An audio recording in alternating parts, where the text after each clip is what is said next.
سيدنا محمد وعلى آله وصحبه ومن سار على هديه إلى يوم الدين. أما بعد. ربي اشرح لي صدري ويسر لي أمري واحلل عقدة من لساني يفقهوا قولي. بسم الله الرحمن الرحيم. نويت التعلم والتعليم والتذكر والتذكير والنفع والانتفاع والإفادة والاستفادة والحث على التمسك بكتاب الله وسنة رسوله والدعاء إلى الهدى ودلالة إلى الخير وابتغاء مرضات الله وثوابه وقربه وحسن الخاتمة عند الموت. آمين يا رب العالمين.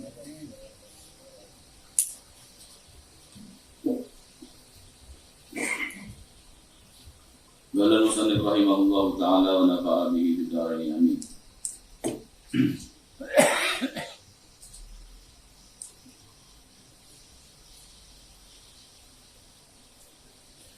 قال سيدي وخرج الحبيب عبد الله بن حسين بالفقيه الذي يقول به الشيخ عبد الله بن أحمد السودان وبالفقيه الذي في الفقه كالأضرء وفي التصوف والآداب متسم إلى محل ومعه بعض أصحابه واستصحبوا معهم ماء في قرب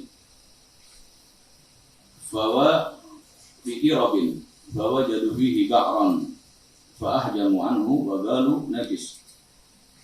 فجاء الحبيب عبد الله إلى الجرب وغسل يده من مائها وقال هذا ظاهر ما عليكم بأس منه وأنا قول بطهارة روث مأكول. Assalamualaikum warahmatullahi wabarakatuh. Alhamdulillah, pada kesempatan yang penuh keberkahan ini kita kembali bisa melanjutkan rutinitas rohah kita yang insya Allah kita mengharapkan keberkahan daripada salafun saleh dan menambah daripada ilmu, dan insya Allah khususnya kepada Sahibul Bait yang saat ini di luar kota, insya Allah diberikan keselamatan oleh Allah Subhanahu wa Ta'ala. Amin ya rabbal alamin. Kitab yang kita baca ini setelah tentunya hampir 2 tahun kita berhenti, dan ini perdana ini. Insya Allah setelah ini kita istiqamah kita melanjutkan pengajian kita. Dan kitab ini adalah kalam daripada Al-Imam Al-Ghawth Al-Habib Ahmad bin Hasan Al-Attas. Beliau tentunya maklum bagi kita semua sezaman dengan Al-Imam Al-Habib Ali bin Muhammad Al-Habsyi. Habib Ali bin Muhammad Al-Habsyi wafat setahun sebelum Habib Ahmad bin Hasan, dan Habib Ahmad di tahun setelahnya. Habib Ali meninggal 1333 yang kemarin diholkan, dan Habib Ahmad ini meninggal di tahun 1334. Ini beliau juga sezaman dengan Habib Abdul Qadir bin Alwi Tuban. Habib Abdul Qadir bin Alwi Asgaf Tuban wafat 1332. Jadi ini zaman keemasan yang sangat luar biasa. Dan kalam beliau ini dikumpulkan oleh Al-Habib Abu Bakar Al-Attas bin Abdullah Al-Habsyi. Beliau tidak mengalami zaman Habib Ahmad bin Hasan, akan tetapi beliau ini mengumpulkan dari sekian banyak kitab-kitab yang ditulis oleh murid-murid beliau Habib Ahmad bin Hasan. Akan tetapi kakak beliau dan ayah beliau adalah murid Habib Ahmad bin Hasan Al-Attas. Jadi beliau Habib Ahmad bin Hasan Al-Attas wafat, beliau belum lahir. Akan tetapi kakak beliau dan ayah beliau murid Habib Ahmad bin Hasan. Habib Abu Bakar bin Al-Attas Al-Habsyi wafat di Mekah baru kira-kira 20-30 tahun yang lalu, zaman Habib Abdul Qadir bin Ahmad Segaf. Jadi beliau kumpulkan kalam-kalam Habib Ahmad bin Hasan Al-Attas berkaitan dengan bab-bab fikih dan sebagian apa yang salafun saleh Al-Ba'alawi pilih daripada pendapat-pendapat ulama. Tentunya kitab ini adalah kitab yang sekaligus bisa memberikan kita ukuran tentang bagaimana luasnya ilmu salafun saleh. Karena dalam kitab ini kita akan lihat bahwasannya para salaf ini menguasai seluruh madhab Islam. Sehingga di dalam muamalah dan di dalam fatwa, mereka itu lebih menganjurkan yang sangat mudah dalam bab ibadah dan muamalah, kecuali 2 bab saja yang beliau para salafun saleh ini memperketat madhab yang paling ketat untuk 2 masalah beliau fatwakan. Yang pertama bab nikah, yang kedua bab mal, harta. Jika ada urusan nikah karena berkaitan dengan keturunan, maka sampai kita dengar kadang-kadang diulang 3 kali. Ya, kemudian hal-hal yang terkait dengan nikah ini diperketat betul, nggak dipermudah. Misalnya jika kita mendengar ada orang mengizinkan menikah lewat telepon, ya, walaupun dengan teknologi yang canggih, mereka tidak mau. Mereka lebih suka diwakilkan atau bertemu. Kemudian juga tentang uang. Ini tidak diberikan kemudahan sama sekali. Jadi betul-betul harus ketat karena terkait dengan urusan harta. Karena di akhirat Allah Subhanahu wa taala yang pertama itu akan memberikan kelonggaran terhadap hak-hak ubudiyah. Makanya dikatakan huququllah mabniyatun 'alal musamahah.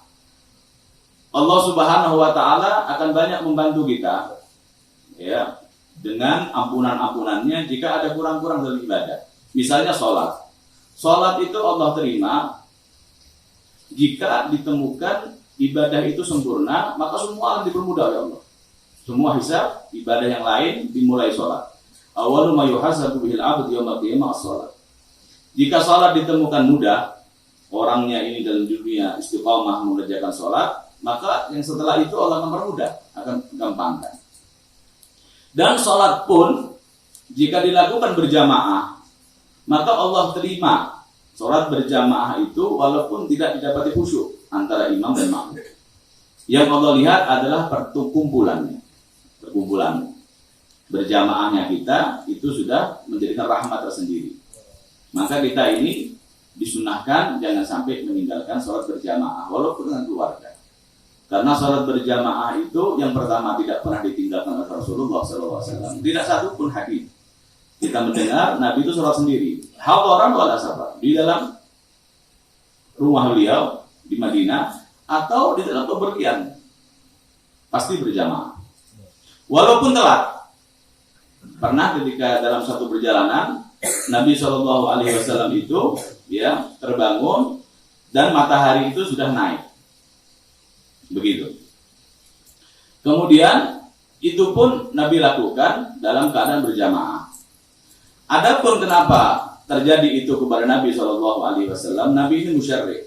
Nabi ini tidak lupa, tidak lalai. Tetapi Allah yang melupakan Nabi. Ketika sholat zuhur pernah terjadi Nabi salam ketika 2 rakaat. Kemudian setelah itu sahabat terdiam semua. Kemudian ada sahabat bernama Dzuliyadain. Dia mengatakan, "Ya Rasulullah, aqsaratis sholati am nasid?" Aqsaratis sholatu am nasid? Qala kullun dzalika lam yakun hal sahih maqala Dzuliyadain. Ini Dzuliyadain ketika Nabi salam dalam 2 rakaat, sahabat semua terdiam kecuali dia ini. Dia di ujung. Maka dia mengatakan, "Ya Rasulullah, apakah ini sholat sudah diberikan bonus lagi jadi 2 rakaat? Biasanya yang dari 2 kan musafir sama dengan sholat Jumat. Kalau safar jauh di atas 85 kilo atau 95 kilo boleh qashar. Tapi dalam kejadian itu sholat zuhur Nabi salam di 2 rakaat. Maka sahabat itu mengatakan, "Ya Rasulullah, apa ini dipangkas lagi, ada bonus lagi ini sholat? Apakah Anda lupa?" Kemudian Nabi menoleh, "Kullu dzalika lam yakun." Tidak dipangkas dan saya pun tidak lupa. Apakah itu terjadi? Maka sahabat mengatakan iya. Nah, kemudian Nabi kembali dan melanjutkan menyempurnakan 2 rakaat. Jadi situ banyak hukum dibahas. Nabi tidak lupa, tetapi dilupakan untuk memberikan syariat. ajaran kepada umat jika terjadi hal-hal semacam ini karena umum. Ketika Nabi bangun dalam satu rehla itu, yang pertama membangun Nabi SAW adalah terpaan sinar matahari. Dan Bilal sudah bangun duluan, tetapi tidak berani membangunkan Nabi SAW. Karena tidurnya Nabi, ya, kalau mendapatkan sesuatu maka wahyu yang diterima. Jadi tidak dibangunkan. Kemudian setelah Nabi terbangun, maka yang pertama Nabi perintahkan adalah pindah daripada tempat itu.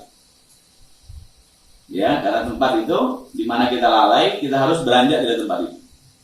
Karena di situ ada setan. Ini buat ibadah, buat umatnya. Kalau Nabi nggak ada setan datang kepada Nabi SAW. Akan tapi pindah tempat kita. Setelah pindah, kemudian diperintahkan untuk wudhu dan seterusnya. Kemudian baru sholat itu pun berjamaah. Jadi dalam kaitannya Rasulullah SAW itu memberikan kemudahan-kemudahan kepada umat. Semuanya dalam keadaan mudah. Dan jika ada daripada riwayat dari semua mazhab yang memahami, maka salafun saleh itu lebih melihat kondisi orang yang meminta jawaban. Biasanya diberikan kemudahan. Contohnya seperti apa yang diceritakan oleh beliau, ya, selain dua bab itu, bab nikah, bab harta, hutang piutang atau waris. Orang hutang jika tidak dicatat, maka yang berlaku adalah pendapat yang punya uang, bukan pendapat orang yang hutang. Jadi kalau dua orang ini berseteru, nggak ada catatan, yang satu bilang saya sudah bayar, yang satu bilang enggak, Anda belum bayar. Sekarang mau diikutin yang mana? Yang punya uang, yang ngasih uang. Walaupun kita merasa sudah bayar, urusan nanti salah benar di akhirat terserah. Karena kita sudah salah, kenapa nggak dicatat? Di dalam Al-Quran tidak ada satupun ayat yang lebih panjang daripada ayat hutang di akhir surat Al-Baqarah. Itu satu lembar satu ayat. Dalam ayat itu terulang faktubu falyaktub, tulis hendaknya ditulis.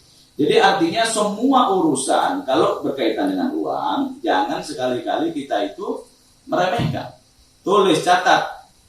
Dan hendaknya semua hutang piutang kita tercatat. Dan keluarga kita harus tahu minimal itu ada buku wasiat. Hutang kita kepada siapa? Hutang orang kepada kita dicatat, ditaruh. Jangan sampai tidak tercatat. Ya, sekarang ini ajal, nggak ada malaikat datang musyawarah sama kita.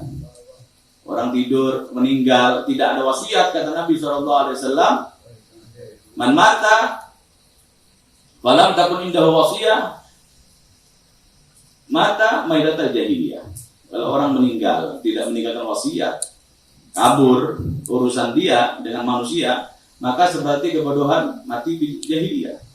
Dalam riwayat yang lain, lam yu'zan lahu fil kalam fi qabri. Dijadikan dia bisu di dalam kuburnya, nggak bisa bicara. Ya, orang kalau punya hutang amalnya tergantung. Kalau orang punya hutang dicatat, ketahuan dia meninggal, nggak boleh diwaris kecuali diselesaikan dulu hutang dia. Si mayit, kebutuhan jenazah diselesaikan dulu, baru setelah itu lebihnya diwaris. Kalau seandainya pun dia nggak memiliki, maka wajib bagi muslimin untuk menjamin, ya, karena hutang itu dijamin dalam bagian penerima zakat, wal gharimin. Seandainya itu tidak terjadi, maka amal dia dilihat niat orang tersebut. Kalau di dunia dia niat hutang dia bayar, maka ulama mengatakan amalnya tidak tergantung.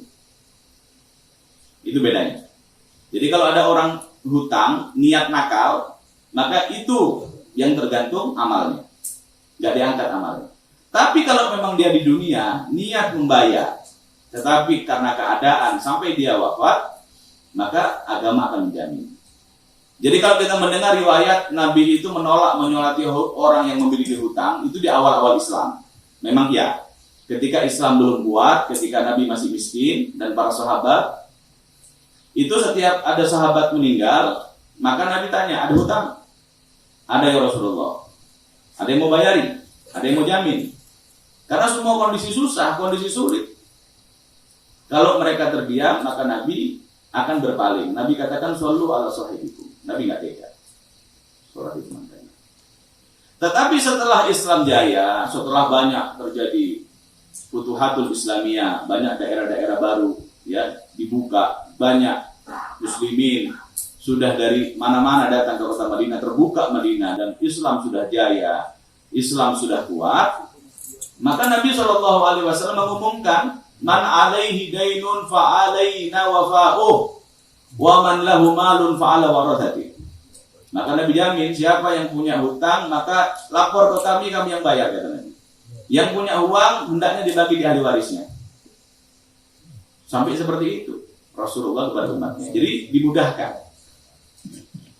Jadi setelah orang itu meninggal, kalau dia memang susah memiliki hutang, dilihat niatnya. Kalau memang dia niat nakal, ya itu, maka akan tergantung amal-amal dia. Tapi kalau dia memang niat bayar dan ternyata tidak terbayarkan, sekarang ahli warisnya pun belum tentu akan bayarkan hutang orang tua kita kalau tidak tercatat. Orang datang kepada kita, bapak kamu punya hutang dulu kepada saya, mana buktinya? Anak kita bertanya begitu, nggak mungkin lillahi ta'ala, ya khair, berapa? Ya kalau 100-200 di warung, samping rumah, itu almarhum punya hutang, rokok, bayar, nggak perlu anak, teman bayarin, nggak ada punya warung, ikhlasin. Nah kalau jumlah besar, nah itu makanya wajib kita catat. Itu yang dinamakan sebagai urusan yang diperketat, urusan-urusan harta, urusan pernikahan, salafuna tidak memberikan celah sedikit pun. Tapi dalam cerita ini, Habib Abdullah bin Husain Bilbagi, beliau yang dikatakan oleh Syekh Abdullah bin Ahmad Basudan, wabil Bilbagi yang Habib Abdullah bin Husain, dan yang sebelumnya Habib Abdurrahman bin Abdullah Bilbagi Alamatud Dunya, yang dikatakan oleh Syekh Baratib Imam Al-Haddad, wallahi ma fil aqwan mithl Abdurrahman. Habib Abdurrahman bin Abdullah Bilbagi itu ketika akan meninggal, dia katakan bahwasan di dadaku ini ada 40 ilmu yang tidak satu pun orang pernah bertanya kepadaku. 40 ilmu. Datang orang tamu beliau dari Maroko. Terkenal beliau. Begitu haji, dia dengar ada seorang alim besar di Yaman, beliau datang bersilaturahmi. Begitu beliau bertemu dengan Al-Habib Abdullah Bilbagi, Habib Abdurrahman bin Abdullah Bilbagi, pas akan pulang, Al-Habib Abdurrahman lihat sandalnya. Apakah ini sandal yang sama yang kau pakai dari negeri kamu? Iya. Nggak ganti, enggak. Dilihat, kemudian ayahmu saat ini meninggal. Ayahmu di Maghrib sana saat ini meninggal.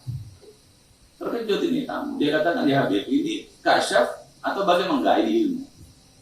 Ini namanya ilmu tanah. Jadi tanah seluruh dunia ini memiliki sinyal yang sama. Enggak ajaib lah. Kalau sekarang dunia mana ada sinyal. Kalau dulu ilmunya mereka itu ibu antik lagi, sinyalnya tanah. Ya entah gimana. Ya, tapi sekarang kita lihat ini ruang kosong ini ternyata terhubung ke seluruh dunia. Yang di paling barat, yang paling timur, kalau kita angkat telepon dengan teknologi kita ini akan terhubung. Nggak menunggu lama, saat ini kita bicara, saat ini pun terhubung. Subhanallah. Dia catat tanggal, dia ditarik, tanggal sekian, jam sekian, beliau mengatakan itu. Begitu dia kembali ke negerinya, dibilang ayahmu sudah meninggal. Dia catatannya sama di tanggal itu. Ini Al-Habib Abdurrahman. Salah satu daripada imam juga disebut Abadillah, murid daripada Al-Habib Umar bin Segaf As-Segaf. Al-Habib Umar bin Segaf ini disebut sebagai Syekhul Wadi, Syekhul Abadillah. Al-Habib Abu Bakar bin Muhammad As-Segaf itu nasabnya kepada Habib Umar bin Segaf.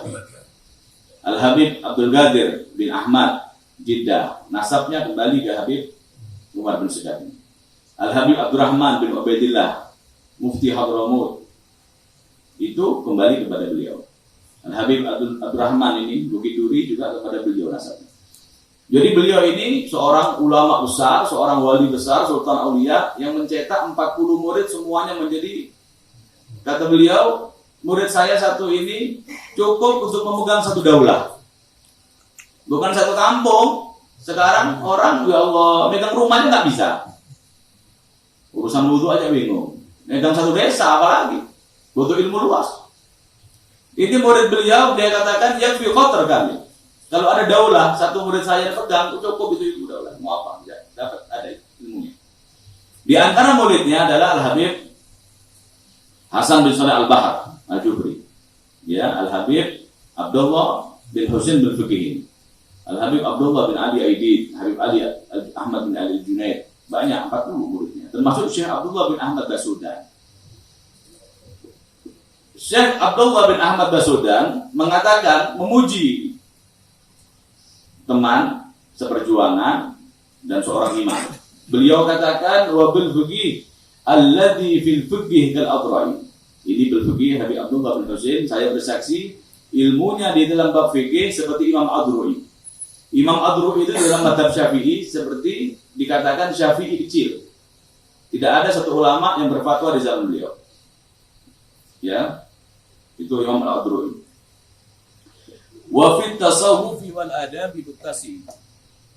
Dan di dalam ilmu sejarah Arab, ilmu sastra Arab dan ilmu tasawuf, ini adalah seorang ulama yang muttasi', bukan cuma hikayatan atau riwayah, tetapi halan. Tetapi bukan cuma ilmu menceritakan, tetapi sudah sampai ke tingkatan pembesar-pembesar ahli wilayah. Sekali waktu beliau ini, Habib Abdullah bin Husain, dalam perjalanan bersama murid-murid beliau, kemudian butuh air untuk wudhu. Kemudian diambillah air itu di gerbah.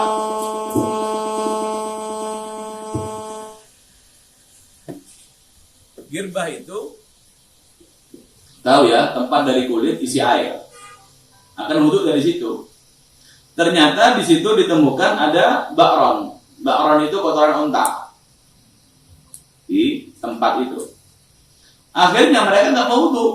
Ada kotoran unta. Nah, air sedikit di sana, bukan seperti di sini. Di sana air susah. Dalam perjalanan air di tempat kulit itu ternyata di situ dalamnya itu ditemukan ada kotoran unta. Kemudian mereka nggak mau, dan mereka katakan najis. Ini air ada kotoran unta, najis. Maka Habib Abdullah pun datang. Kemudian beliau langsung nggak mendebat santrinya, langsung cuci tangan di situ. Kemudian beliau katakan, udah wudhu aja di air ini, nggak ada masalah. Karena dalam pendapat kita Imam Syafi'i ada dua pendapat. Jadi 4 madhab, 3 madhab mengatakan seluruh kotoran hewan yang dimakan, ya dagingnya, kambing, unta, sapi, itu kotoran mereka suci. Burung yang boleh dimakan, apapun yang boleh dimakan dagingnya, itu kotorannya adalah suci. Itu pendapat 3 madhab. Pendapat Imam Syafi'i 2. Yang pertama dikatakan najis. Ini pendapat yang mu'tamad, yang umum. Yang kedua pendapat kuat juga yang mengatakan suci. Jadi ini pendapat dipakai dalam kondisi tertentu, ya, nggak ada masalah kita ikuti mazhab manapun. Dalam kondisi tertentu, ketika orang itu luas pemahamannya, luas ilmunya, maka ilmu itu ada 2. Ada ilmu fatwa. Ilmu yang difatwakan untuk kepentingan orang banyak, sifatnya fatwa, maka harus mengikuti kitab-kitab rujukan dan yang menjadi kemufakatan ulama. Tetapi kalau untuk amal pribadi kita, maka nggak ada masalah. Untuk kemudahan kita ikuti mazhab seperti ini dalam kondisi tertentu. Ini dalam kondisi musafir, air bercampur dengan kotoran unta, udah pakai, nggak ada masalah. Yang mengatakan suci 3 mazhab. Dan mazhab Syafi'i pun ada yang mengatakan suci. Maka beliau langsung cuci tangannya, udah pakai aja wudhu, nggak ada masalah. Nah ini bermanfaat bagi orang yang biasa was-was. Kalau orang biasa was-was, diceritakan di sini. Jadi ini pemahaman. Makanya kita ini kalau baca kitab yang semacam ini, karena ini menunjukkan tingkatan ilmu kita punya. salaf. Bagaimana mereka itu luas pemahamannya dan melihat sesuatu itu mudah.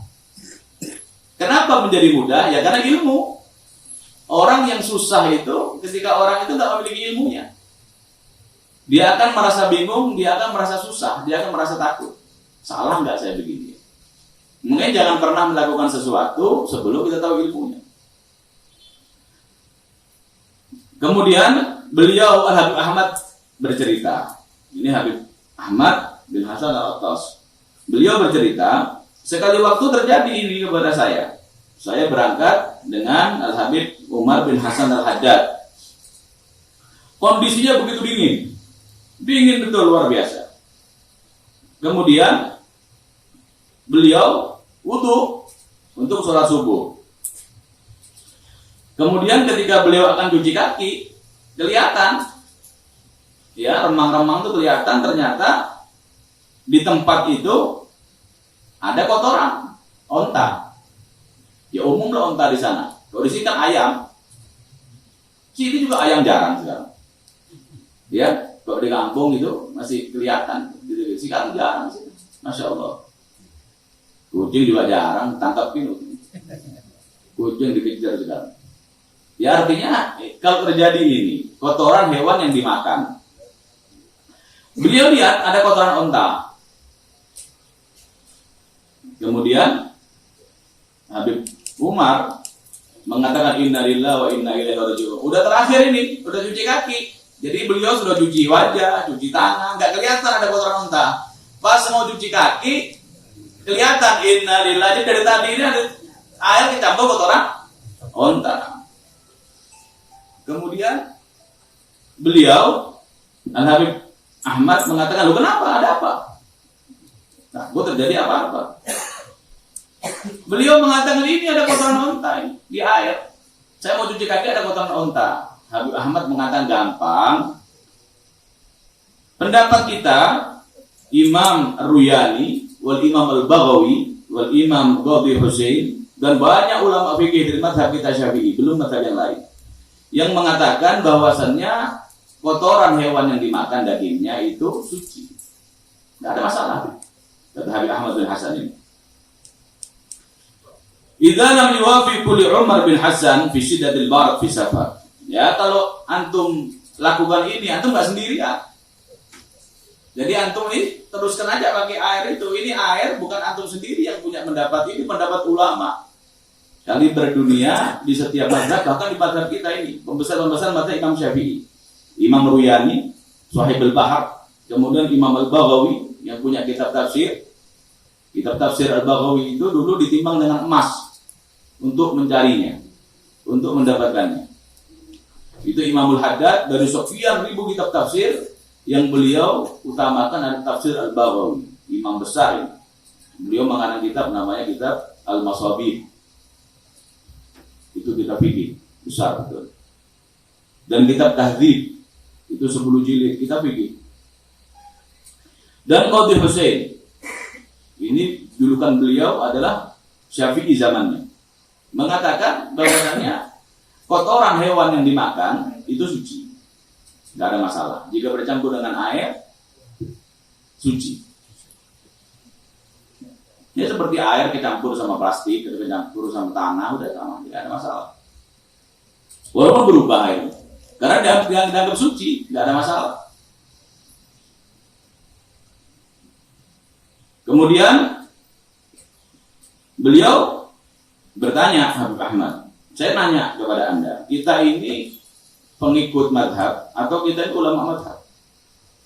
Beliau kata kita pengikut, ya sudah. Kalau kita mengikut, ikuti ulama. Kita nggak boleh ambil pendapat sendiri, ya. Kemudian beliau bercerita ketika beliau sudah wudu, Habib Umar bin Hasan, Habib Ahmad ikut memastikan, jadi nggak boleh ada was-was. Setelah selesai wudu, mau sholat berjamaah, Habib Ahmad katakan, Habib Umar antum imam. Oh enggak, inti imam ya Ahmad. Inti yang alim enggak, inti yang imam. Jadi Jangan berarti kalau orang wudu dengan cara begitu hanya boleh sholat sendiri. Jadi imam boleh. Antum imam, kita makmum semua. Sholat imam. Sudah. Kemudian berjalan lagi sampai di desa yang dituju. Sampai di sana air udah banyak. Habib Ahmad godain Habib Umar ini. Habib Umar sekarang ada 2 mazhab ini. Antum mau mazhab jumhur yang umum ini, kalau itu kotoran najis. Apa antum mau pakai mazhab ini apa mau pakai mazhab yang kemarin? Air yang ada kotoran mau pakai. Lah sekarang mau mandi di tempat yang bersih aja. nyebur di kolam.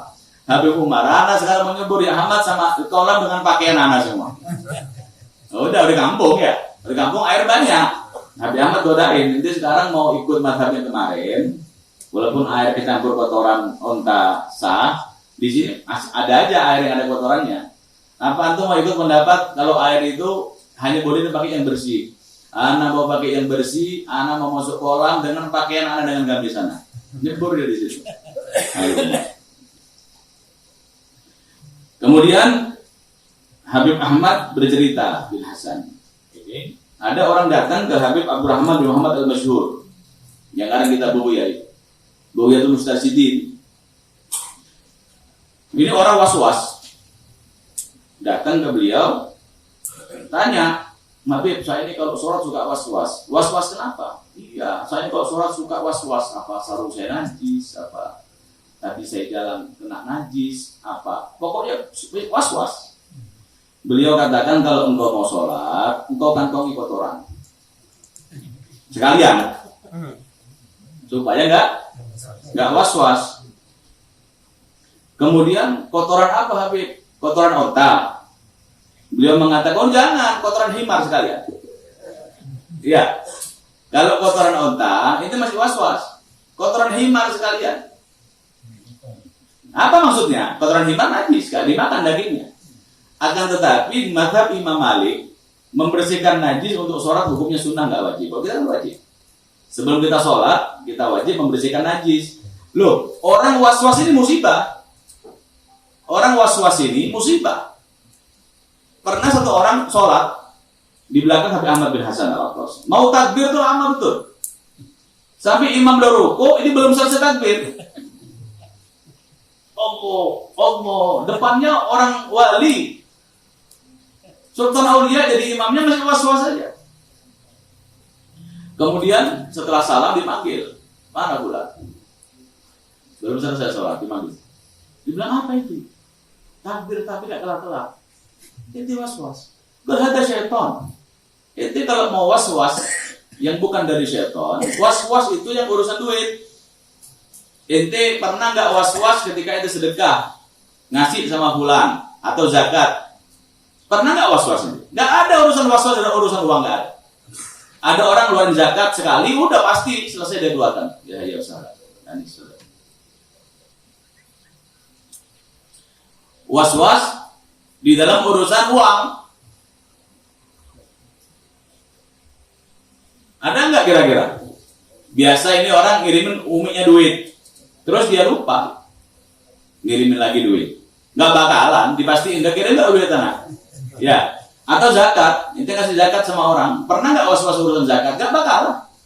Kalau urusan duit, nggak bakal orang itu akan was-was. Sekali inget hilang duit aja satu jalan sampai seumur hidup dia ingat.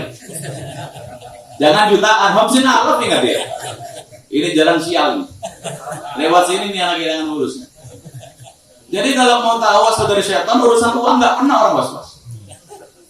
Saya biasa sedekah janda-janda ini bulan ini anak kasih nggak ya? Padahal kasih. Nggak bakal langsung dia kirim lagi, nggak bakal. Cross check dulu. Tapi kenapa hanya ada di ibadah ketika mau takbiratul ihram, ketika mau wudu, ketika mau ini semua setan. Ini was-was musibah. Makanya Habib Abdurrahman kasih obat di orang, kasih pelajaran. Orang kalau mau was-was, ya dia harus tanya kepada ulama yang alim dan faqih. Apa was-was dia? Was-was urusan niat. Imam Abu Hanifah dan madhab Ibnu Abbas mengatakan niat itu dengan Islam. Islam itu semua orang Islam, semua amalan dia sudah tercover niatnya sebagai muslim. Jadi nggak wajib niat, ya itu kita pakai sementara aja. Habib Ahmad bin Hasan, beliau juga mengajarkan itu. Ketika di Mesir ada satu jenazah, tiba-tiba beliau dipersilahkan untuk menjadi imam. Habib Ahmad bin Hasan. Beliau langsung masuk, beliau imami.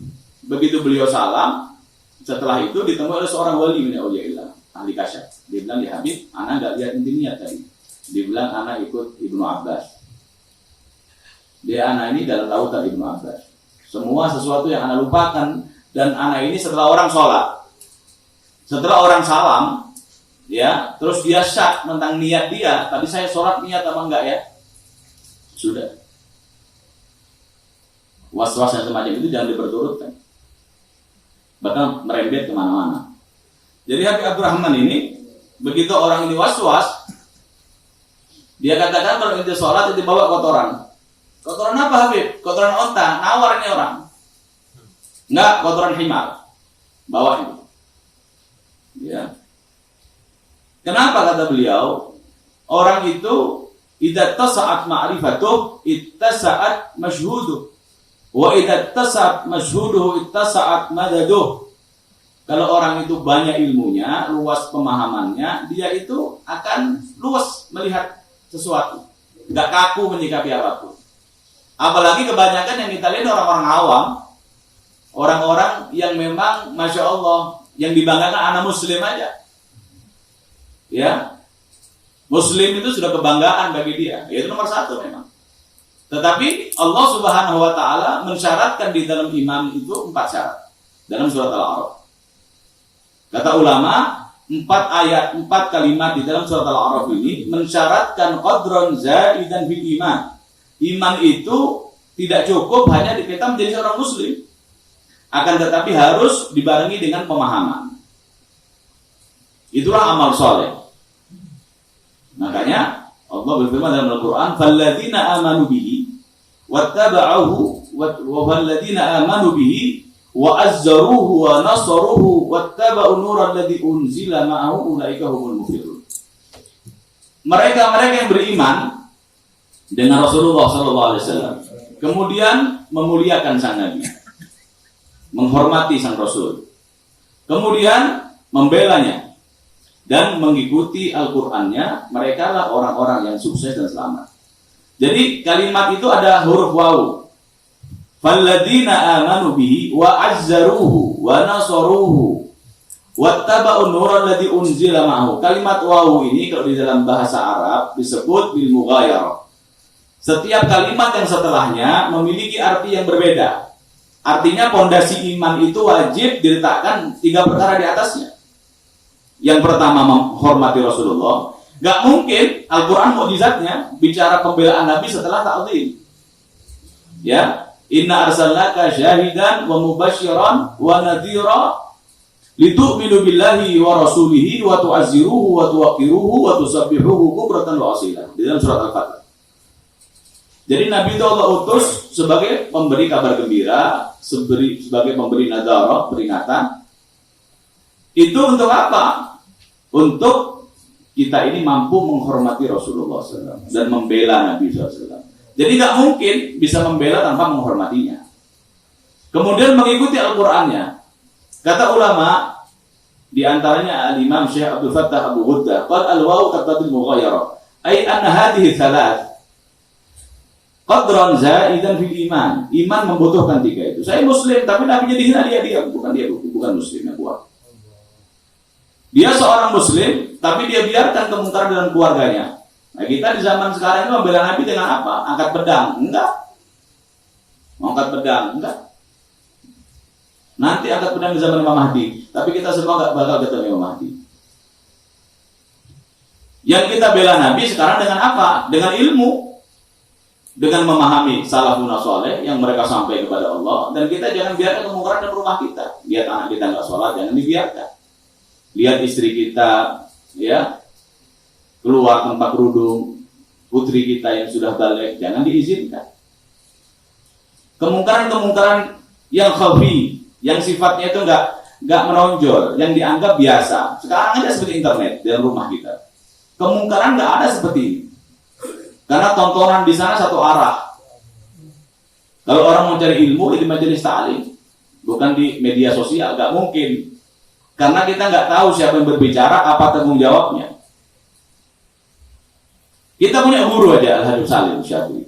Setiap kita dengar ulama yang sudah pasti keilmuannya, yang sudah sedunia syuhrahnya, seperti kita punya guru, beliau selalu mengatakan, setiap mendengar riwayat dari saya, rujuk kembali ke kita.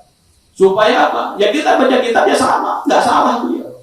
Akan tetapi mengajarkan kepada kita, jangan kita ini ambil sesuatu itu langsung begitu aja.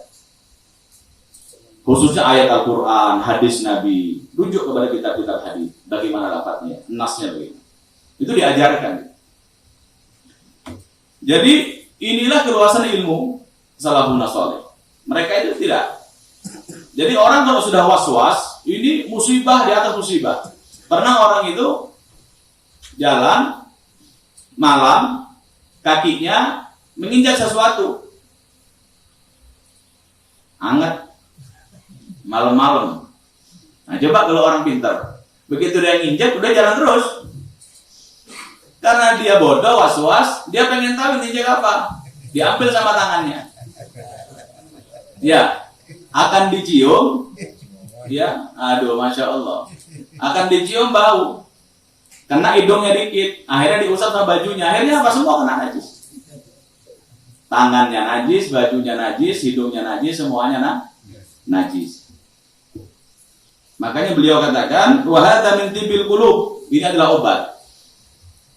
Ulama mengatakan bahwasanya obat was-was itu 4. Yang pertama adalah usahakan orang itu tanya kepada ulama dulu apa yang diwaswasi dia. Kalau urusan fulus gak bakal was-was sudah pasti udah. Urusan fulus ngitung sekali udah pasti gitu. Gak bakal ada orang ngitung duit 2 kali, nggak mungkin. Kadang-kadang bagi udah duit itu supaya nggak salah. Tanya ulama. Yang kedua, puasa ya ayyamul bid 13, 14, 15. Ya orang yang was-was ini. Gak ada orang wali was-was sudah. Kalau masih was-was belum wali. Soalnya ini was-was mungkin saya mau jadi wali belum, masih jauh. Mungkin ngerasa pengen khusyuk. Kalau orang wali itu khusyuknya tak budallah ka'annaka tarahu. Fa in lam takun tarahu fa innahu yara. Nabi katakan anta budallah dalam ibadah, bukan dalam sholat aja. Semua ibadah dia saksikan Allah. Kalau dia menyaksikan Allah, gak mungkin dia 2 kali kerja. Sekali kerja ala basirah. Kul hadhihi sabili ad'u ila Allah ala basirah ana wa man ittaba'ani, dalam surat Yusuf. Ini basirah yang Nabi ajarkan, harus dalam konteks yang jelas. Gak ada was-was tuh. Oh, sampai capek. Jadi imam udah bubar ini makmumnya. Iya. Kalau orang was-was lebih baik sholat sendiri nih. Jangan sholat makmuman. Ketinggalan batal sholatnya. Double. Ketinggalan 3 rukun batal sholatnya. Udah sholat sendiri aja udah. Kalau orang was-was itu. Atau orang udah tua, udah capek, sholatnya kalau baca Fatihah lama, udah jangan jadi imam, jangan jadi makmum. Sholat sendiri udah. Makmumnya malaikat udah. Siapa mau jadi makmum dia? Anak bininya nggak bakal kuat, apalagi orang lain. Ya, ini kata beliau tibil qulub, obat hati. Kemudian membaca nama Allah ya fa'al. Ya fa'alu, ya. Fa'alu lima yurid. Itu Allah memiliki kehendak. Itu dibaca 100 kali atau kalimat asma Allah ya aziz, ya azizu, ya azizu 100 kali. Kemudian subhanal malikil quddus al fa'alu lima yurid 7 kali. Setiap habis sholat. Itu obat was-was. Ya. In yasha yudhibkum wa ya'ti bi khalqin jadid wa ma dzalika 'ala Allah bi'aziz. Setelah itu baca ayat itu. Jadi dibaca 7 kali, ya. Apa tadi? Subhanallah, Masya Allah, Subhanallah wa bihamdi, Subhanal malikil quddus, Subhanal malikil quddus al-fa'alu lima yurid 7 kali. Subhanal malikil quddus al-fa'alu lima yurid 7 kali. Kemudian dibaca ayat setelah itu, in yasha yudhibun wa ya'ti bi khalqin jadid wa ma dzalika 'ala Allah bi'aziz. Itu amalan diijazahkan oleh Al-Imam Asy-Syadili.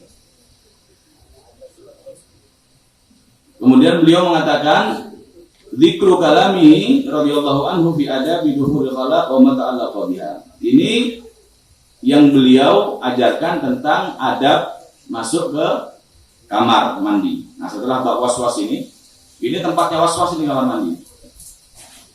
Apa yang salafun saleh ajarkan? Yang pertama kalimat khala itu ada beberapa artian daripada ulama. Khala itu minal khulu, artinya sesuatu tempat yang kosong. Tempat itu kosong untuk orang buang hajat. Ya, artinya orang buang hajat dalam kondisi berduaan hukumnya haram. Ada riwayat yang Nabi ancam orang yang berbicara dan berbarengan buang hajat, ya. Ini Allah murkai di dalam riwayat. Jadi orang buang hajat itu yang pertama harus jauh. Artinya jauh, ya orangnya tertutup misalnya, nggak sampai terdengar orang suara apa yang keluar dari dia. Ya, harus semaksimal mungkin. Orang itu kamar mandinya harus dikedapkan. Ada kamar mandi udah dibuka separuh atasnya. Kalau ada orang masuk ke mandi dengar macam-macam yang di luar. Kadang-kadang jadi tamu gak ada segen-segennya. Ya, ada suara-suara di kamar mandi itu harus dijaga. Suara apapun ya. Suara kedehem aja yang boleh. Supaya ngasih isyarat ada orang dalam kamar mandi. Itu aja. Atau memutus kharik ketika ada yang keluar dengan mendehem itu diputus dalam sunnah. Yang pertama itu artinya tempat kosong. Yang kedua khala itu nama syaitan yang ada di kamar mandi. Oh, ada setan, tempat setan kamar mandi, tempat kotor tempat kamar mandi. Situ ada setan. Sampai dalam riwayat yang sahih Nabi itu, ini riwayat muttafaqun alaih dan semua ulama hadis meriwayatkan. Karena idza dakhala al-khala yaqulu Allahumma inni a'udzubika minal khubuthi wal khaba'ith. Nabi itu kalau masuk kamar mandi, Nabi baca Allahumma inni a'udzubika. Banyak riwayat. Ada yang memulai dengan bismillah, a'udzubillah minal khubuthi wal khaba'ith. Ya, saya berlindung ya Allah dari khubuth. Khubuth itu jamak khabith. Setan-setan laki. Oh, setan laki perempuan. Wal khaba'ith jam'u khabithah, setan perempuan. Itu di kamar mandi semua. Terminalnya. Stasiunnya. Di kamar mandi. Dan itu namanya khala dalam riwayat. Itu yang memberikan was-was. Itu sebelum kita masuk kamar mandi, adabnya kita membaca doa-doa nabawi. Kita nggak bisa hafal, kita letakkan di luar tulisan masuk kamar mandi. Bismillah itu faedahnya kata ulama untuk menjadikan tirai gaib antara kita dengan alam jin.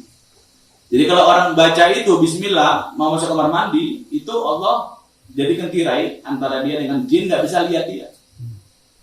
Tapi kalau orang masuk kamar mandi itu langsung nyelonong aja, ditepukin sama setan. Waduh, dilihat auratnya. Ya, hati-hati. Kata beliau, ajarkan istri-istri kita, putri-putri kita baca itu kalimat Bismillah atau Bismillahirrahmanirrahim la ilaha illa huwa dalam riwayat. Lebih spesifik lagi. Dalam riwayat yang lain Nabi ajarkan Bismillahirrahmanirrahim la ilaha illa huwa untuk sitrun min ayunil jan.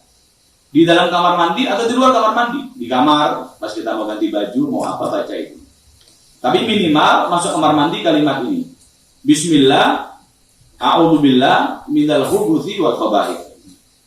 Dari setan laki dan setan perempuan. Dalam riwayat ar-rijsin najis al-khabithil mukhbith. Ya minimal itulah. Yang paling ringan, yang paling singkat itu dalam sekarang kan mudah sudah.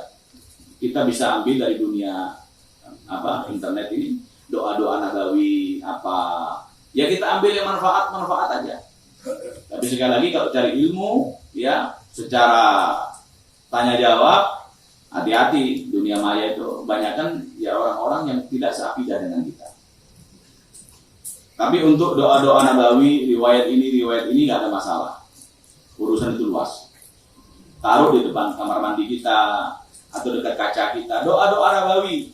Dan itu kata ulama mukjizat Nabi SAW yang paling ketara, diantaranya adalah keterikatan Nabi dengan Allah dalam segala hal. Bahkan Siti Aisyah mengatakan kana yaqulullah fi ahayinihi kulliha. Nabi itu tidak bergerak, semuanya itu ada doa-doa yang dipanjatkan kepada Allah.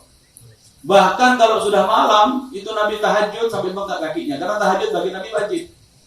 Wajib bagi beliau. Sekarang logikanya buat apa capek-capek? Dikit-dikit qomat kamit, dikit-dikit baca, dikit-dikit baca, dikit-dikit baca, panjang-panjang. Kalau Nabi itu sholat, gak jarang baca Al-Baqarah, Ali Imran, An-Nisa dalam satu qiyam, dan rukuknya seperti itu. Kadang-kadang Ibnu Mas'ud ikut Nabi, pengen mufaraqah, pengen udah mau sholat sendiri, tapi takut suhul ada. Sahabat seperti itu. Ada namanya Abu Musa Al-Asy'ari, ya, atau Ubay bin Ka'ab, sahabat Nabi. Ubay bin Ka'ab ini aqra'akum Ubay. Ubay ini kalau sudah baca Quran, kata Nabi, malaikat mendekat semua, suaranya merdu, dan hafalannya kuat. Pernah Nabi SAW baca Quran, lepas satu ayat, kembali. Nabi itu nggak lupa. Tapi apa hikmahnya? Lihat adab sahabat. Allah mau tunjukkan kepada kita Muhammad Rasulullah walladziina ma'ahu. Ubay bin Ka'ab tidak menegur Nabi. Begitu Nabi salam, Nabi panggil Ubay, ya Ubay, alam tasma'u li asqatu ayat min ayatillah. Ya Ubay, apakah kau tadi mendengar saya meninggalkan satu ayat, saya lewatkan? Kenapa kau gak ingatkan? Dhanantu annaha nusikhat ya Rasulullah. Saya menyangka itu ayat sudah dinasakh oleh Allah, gak dipakai lagi. Nggak ada. Wah, langsung. Ini Al-Habib Abdullah bin Husain Al-Faqih ziarah dengan Habib Abdullah bin Umar bin Yahya. Para habaib banyak. Habib Hasan bin Al-Bahar. Ya, Hasan bin Al-Bahar ini imam di zaman. Kemudian ada masalah. Habib Hasan bertanya, ini ada masalah begini, ayo kalian para habaib, para ulama jawab. Akhirnya Habib Abdullah bin Umar bin Yahya yang berbicara. Begini. Kemudian Habib Abdullah bin Husain begini diam, satu kalimat pun nggak berucap. Sampai selesai majelis, rukhsah balik. Murid-muridnya ini menyayangkan, ya Habib Abdullah bin Husain itu masalah gampang. Kenapa tuh nggak ngomong? Habib Abdullah bin Umar aja keren bicara. Itu majelis panjang lebar. Habib Abdullah bin Umar hanya menjadikan satu jalan aja jawabannya. Jawabannya begini dalilnya ini. Habib Abdullah mengatakan apa? Saya ini punya 7 dalil untuk masalah itu. Tapi apa iya saya berani berbicara di depan Hasan bin Al-Bahar? Hasan bin Al-Bahar itu imam. Saya nggak pernah ngerocos di depan dia sembarangan. Nanti kalau dia bertanya lagi, surat saya kasih. Ada. Jadi sesuatu itu melihat sahabat Nabi SAW luar biasa. Quri'a ala Sayyidi radhiyallahu anhu fi kitab Amal Yawm wa Laila li Ibnu Sunni.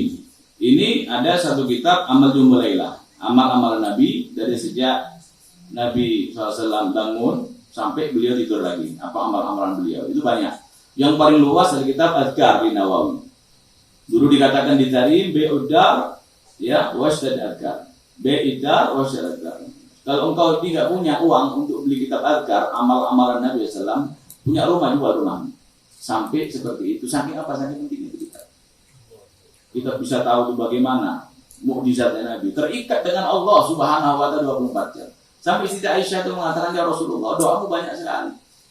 Allah menyuruh kita untuk mengikutimu. Bagaimana kami bisa hafal doa-doa ini? Banyak betul. Maka Nabi mengajarkan kalimat.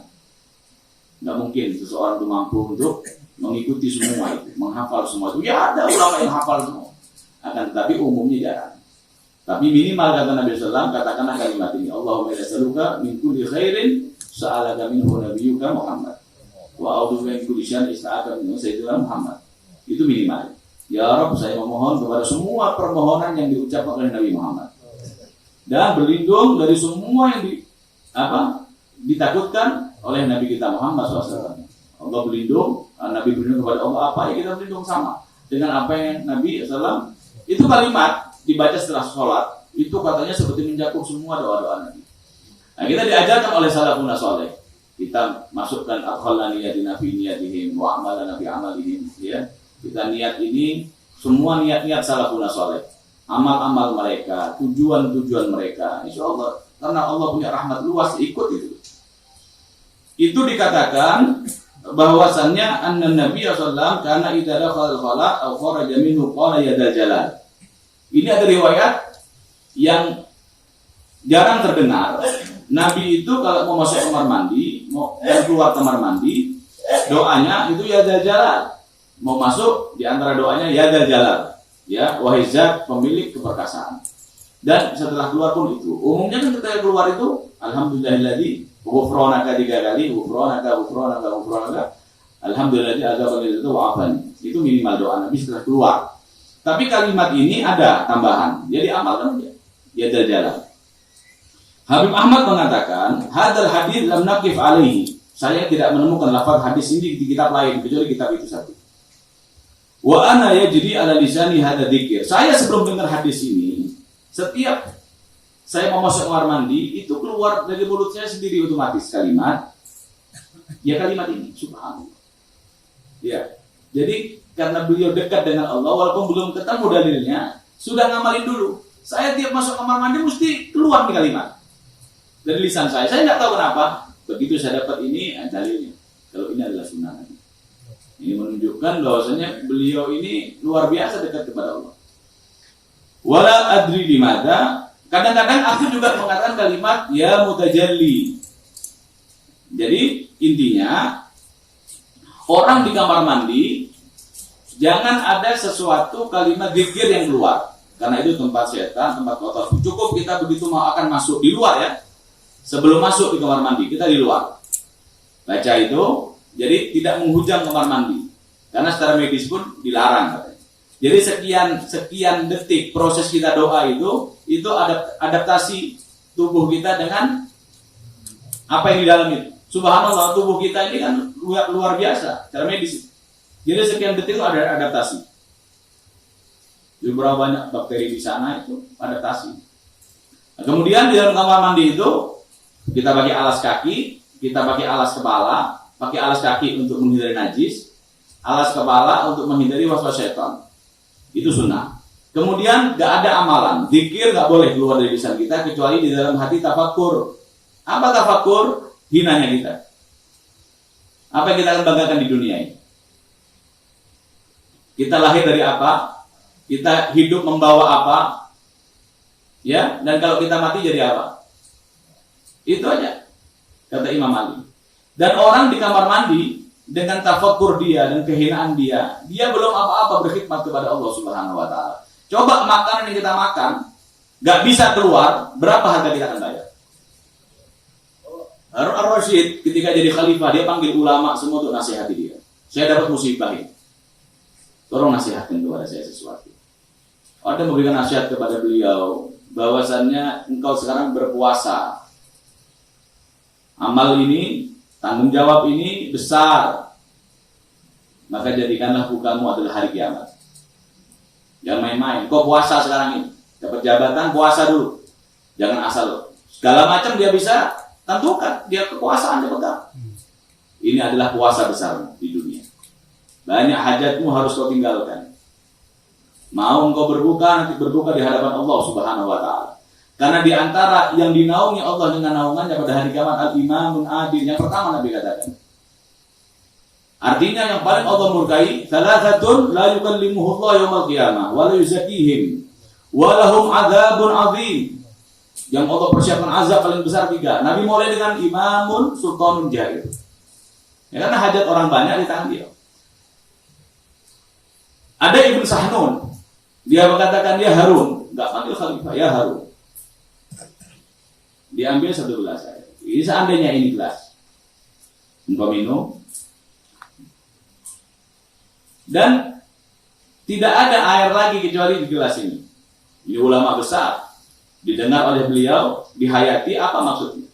Seandainya enggak ada engkau dalam perjalanan, engkau kehausan, dan engkau membutuhkan air untuk kau minum, untuk menyambung hidupmu, ada 1 gelas air. Berapa kau akan bayar? Diam.